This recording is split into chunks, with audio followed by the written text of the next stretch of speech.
ഇന്ന് നമ്മൾ ഉണ്ടാക്കാൻ പോകുന്നത് ഒരു മുട്ടക്കറിയാണ്. ഈ മുട്ടക്കറി അപ്പത്തിനും ചപ്പാത്തിക്കും നല്ല ദോശയ്ക്കൊക്കെ നല്ല കറിയായിരിക്കും കേട്ടോ. അപ്പോൾ ഇതെങ്ങനെ ഉണ്ടാക്കണമെന്ന് നോക്കാം. ആദ്യം ഒരു പാൻ വയ്ക്കുക, അത് എണ്ണ ഒഴിക്കുക.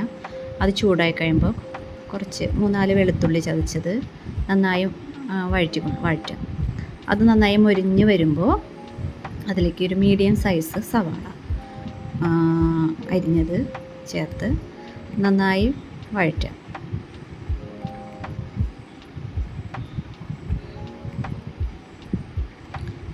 അത് നന്നായി വഴന്ന് വരുമ്പോൾ അതിൽ കുറച്ച് ചെറിയ കഷ്ണം ഇഞ്ചിയും കൂടി ചേർക്കുക.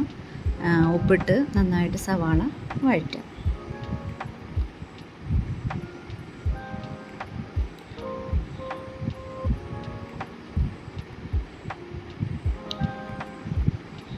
അത് നന്നായി വഴന്ന് വരുമ്പോൾ നന്നായി ഒരു പച്ച പോലെ ഇരിക്കരുത് സവാള, ഒരു നന്നായി വഴണം.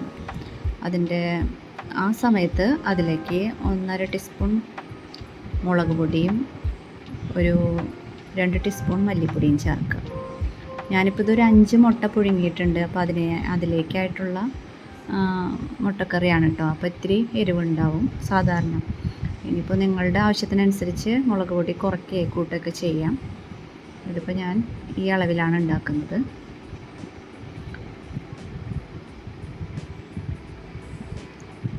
ഞാനിത് ക്യാമറ ഓൺ ചെയ്യാൻ മറന്നുപോയി.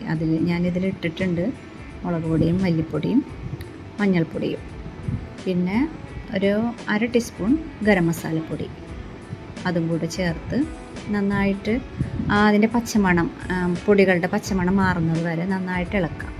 നന്നായിട്ട് മണം മാറുന്നവരെ ഇളക്കിയതിന് ശേഷം ഒരു തക്കാളി അല്പം പഞ്ചസാര ചേർത്ത് നന്നായിട്ട് അരയ്ക്കാം. ഒരു വലിയ തക്കാളി എടുക്കണം കേട്ടോ. അപ്പോൾ അത് നന്നായിട്ട് അരച്ച് പേസ്റ്റ് ഇതിലേക്ക് ഒഴിച്ചിട്ട് നന്നായി എണ്ണ തെളിയണ വരെ നന്നായിട്ട് ഇളക്കുക. അത് നന്നായി വഴറ്റി നന്നായി എണ്ണ തെളിയണം. അതിൻ്റെ ആ തക്കാളിയുടെ പച്ചമണമൊക്കെ മാറണം. അപ്പോഴാണ് കറിക്ക് ടേസ്റ്റ് ഉണ്ടാവുള്ളൂ. എന്നിട്ട് അത് വഴന്ന് വരുമ്പോൾ നന്നായിട്ട് തക്കാളിയുടെ പച്ചമണമൊക്കെ മാറി വരുമ്പോൾ അതിലേക്ക് വെള്ളം ഒഴിക്കുക. തിളച്ച വെള്ളമോ പച്ചവെള്ളം എന്ത് വെള്ളമായാലും കുഴപ്പമില്ല. പച്ചവെള്ളം ഒഴിച്ച് നന്നായിട്ട് മസാലയൊക്കെ ആ എണ്ണയിൽ ആ ജ്യൂസിൽ കിടന്ന് വേവണ വരെ അടച്ചു വയ്ക്കും. ചെറിയ തീയിലാവണം കേട്ടോ. അപ്പോൾ അങ്ങനെ ചെറിയ തീയിൽ കിടന്ന് അതെല്ലാം കൂടെ ആയി വരുമ്പോൾ അടച്ചു വെച്ച് വേവിക്കാം. പിന്നെ 5 മുട്ടയാണ് എടുത്തത്. അത് മുഴുവനോടെ ഇടണമെങ്കിൽ അങ്ങനെ ഇടാം. ഞാനിത് മുറിച്ചാണ് ഇടുന്നത് കേട്ടോ. അതാണ്. അപ്പോൾ ഇതേ കറിയൊക്കെ തിളച്ചതേ എണ്ണയൊക്കെ തെളിഞ്ഞു. ആ സമയത്ത് നമുക്ക് മുട്ട ഇടാം. അപ്പോൾ മുട്ടയൊക്കെ അതിൽ കിടന്നിട്ട് നല്ല മസാലയൊക്കെ പിടിച്ച് നല്ല ടേസ്റ്റ് ഉണ്ടാവും.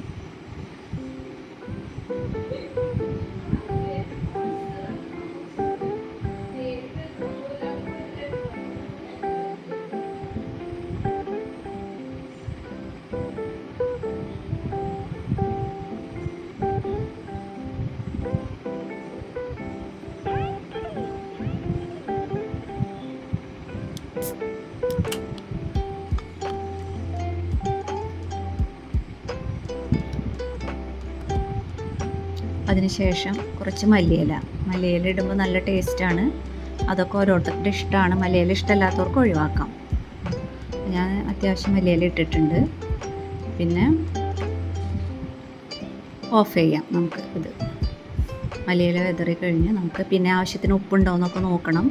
ചെറിയൊരു മധുരവും ആ ഉപ്പും പുളിയും എല്ലാം കൂടിയുള്ള ബാലൻസ് ആയിട്ടുള്ള നല്ലൊരു കറിയാണ്. എല്ലാവരും ഇത് ട്രൈ ചെയ്ത് നോക്കണം കേട്ടോ. ചപ്പാത്തിക്കും അപ്പത്തിനൊക്കെ ഇത് നല്ല കറിയാണ്. എല്ലാവരും ട്രൈ ചെയ്യുക. ചാനൽ ഇഷ്ടപ്പെട്ടാൽ സബ്സ്ക്രൈബ് ചെയ്യുക, ലൈക്ക് ചെയ്യുക, ഷെയർ ചെയ്യുക. Okay, thank you. ഇനി അടുത്ത വീഡിയോ ആയിട്ട് പിന്നെ വരാം.